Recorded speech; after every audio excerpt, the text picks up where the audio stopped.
de uma mãe, nunca vão abrigar-se sob suas asas ou mesmo ter a oportunidade de ciscar ou correr livremente.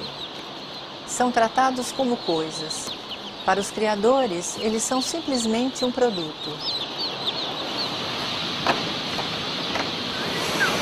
Amanhã sai 162 mil e no sábado 167 mil. O total por semana dessa semana foi 978 mil aves.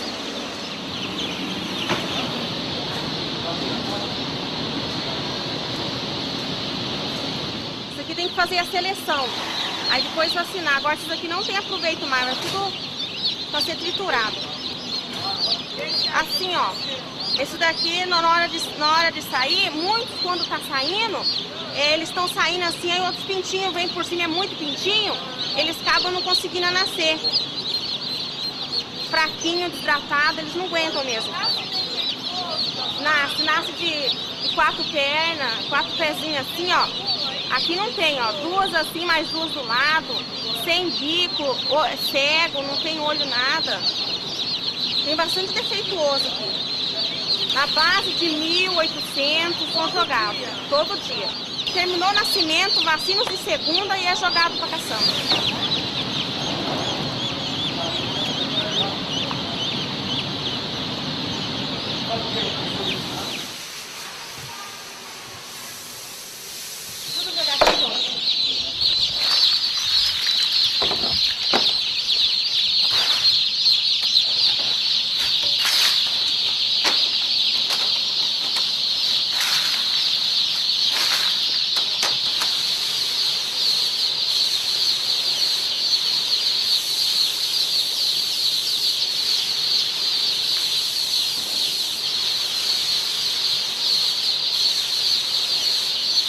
Foi muito triste e doloroso gravar estas cenas. Felizmente, de todos esses, conseguimos salvar 8 pintinhos. Eles são plenamente saudáveis e estão vivendo em liberdade conosco. Foi muito importante poder cuidar deles como um símbolo de amor e de compaixão. A gente olha para a galinha e acha que é tudo igual, né? Mas na verdade não existe duas iguais, assim, é como uma impressão digital, assim, cada uma é diferente. A gente procura construir um ambiente, né, em que as galinhas se sintam bem, tranquilas, né? E que elas possam manifestar o seu comportamento natural, que é ciscar, que é reproduzir, que é o galo cantar, a galinha poder tomar os seus banhos de areia, banho de sol, né? Galinhas no sistema convencional, pelo estresse em que elas se encontram, porque elas são criadas dentro de gaiolas, às vezes assim 3, 4 galinhas dentro de uma gaiola de 50 centímetros e sem a presença do galo, né? Elas são vistas como máquinas, então é uma máquina que você enfia a ração por aqui e retira o ovo por aqui. Não tem espaço para andar, para ciscar, para fazer nada, né? Isso provoca um estresse muito grande. E um dos maiores problemas da avicultura convencional hoje é o canibalismo, né? Quer dizer, e para resolver esse problema, logo na fase de pintinho, logo depois que nasce, eles já cortam o bico, fazem a debicagem, para que não ocorra o canibalismo de uma devorar a outra, né? Que é uma degeneração no comportamento da galinha. Isso não é uma coisa normal, a galinha devorar umas às outras, né? A galinha não é nem carnívora, né? Aí debicando, ela fica com o bico curto, e esse bico curto até é considerado uma coisa boa. Ela não seleciona mais, ela come de bocada, né? E engole tudo junto, do jeito que veio. O bicho todo dia está com o olho, o nariz e o ouvido buscando os nutrientes, escolhendo. Os animais criados para o abate não podem nunca escolher o que comem. Isso é uma das maiores torturas que se pode fazer para um ser vivo, que tem autonomia prática, né? Que é essa autonomia de procurar os nutrientes no ambiente natural. Então eles colocam antibiótico na ração para não dar doença, porque o ambiente onde elas vivem propicia doença por causa do estresse, por causa do bico cortado. O antibiótico ele não fica só no organismo da galinha, ele sai também, né, junto com os ovos, né? E para estimular a postura também muitas vezes se dá hormônio, né, para provocar a ovulação.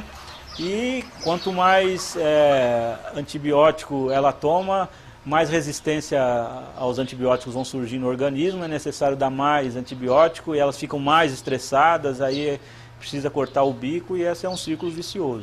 É um exercício de poder nós admitirmos que eles são simples máquinas automatizadas, que não pensam, que não têm raciocínio e assim por diante, que agem só por instinto, porque assim eu posso usá-los ao meu bel prazer, né?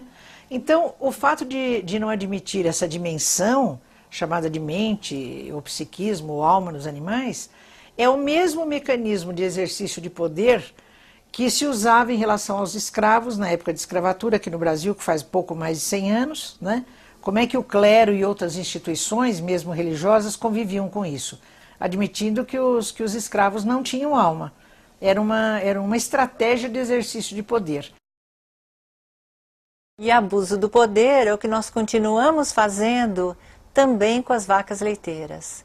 Porque a vaca, como a mulher, só produz leite porque gerou um filhotinho. Para que você possa consumir esse leite, ela tem que ficar constantemente grávida e seus bezerrinhos são mantidos afastados dela para não mamarem.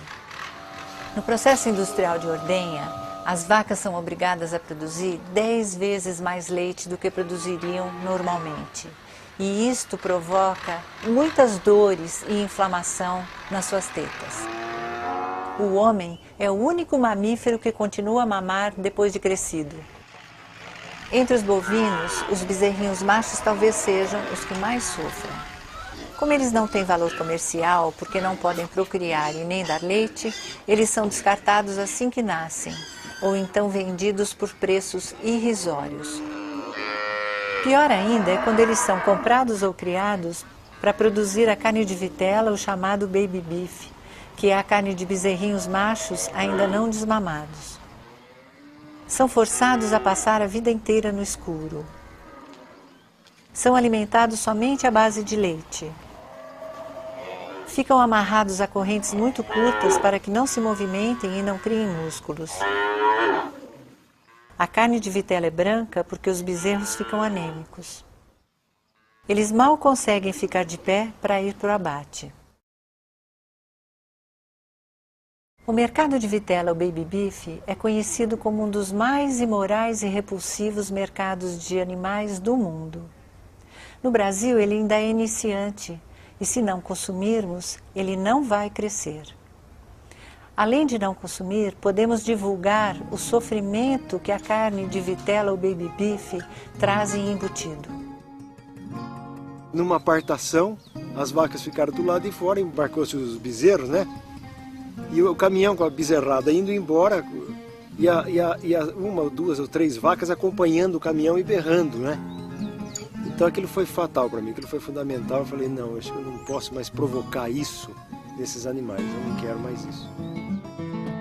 Sabe, para criar para isso. E depois pegar essas vacas que serviram tanto tempo, de repente eu ponho num caminhão e levo para o matadouro, não é? Para ser sacrificada daquela maneira, uma marretada na cabeça, uma coisa violenta.